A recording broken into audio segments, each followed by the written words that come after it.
Okay tol, sagutin natin tong tanong ni Rad. Sabi niya, Papa Josh, ilang months po bago magka-offer kay Grab? Ano po basic requirements or target rides? So ito mga tol, based sa sinasabi ni Grab. So ito yung profile natin. Check natin mga tol. Makikita nyo dyan.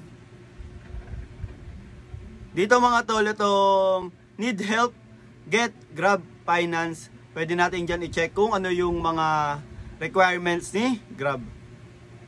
So ito meron tayong 30,000 na offer kay Grab. Tapos ang sinasabi dito is ina-adjust nila to in the past 3 months. The more you drive, the more you limit. So kung mas maganda siguro yung performance mo in the last 3 months, mas mataas yung magiging offer nila.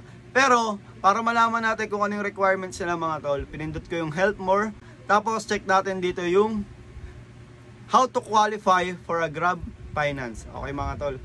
Ito ang sinasabi.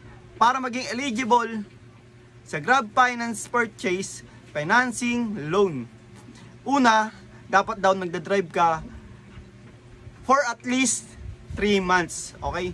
Tapos, pangalawa, maganda yung record mo sa pagbabayad sa Grab Finance kung naka-loan ka na before. Siyempre, kailangan active driver ka, walang fraud issues, at hindi ka nakaban sa transport. So, ayun yung mga basic requirements ni Grab mga tol. Wala naman silang hinihingi kahit ano. Ayun lang naman.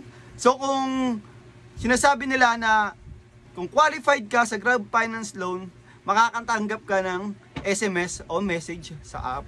So, ayun mga tol, ayun yung sinasabi ng Grab apps natin. Kung meron kayong katanungan pa, pwede kayong rekta sa kanila sa help center, palungan kayo ng mga customer service ng Grab. So, ayun mga tol, sana nasagot natin yung tanong ni Bossing.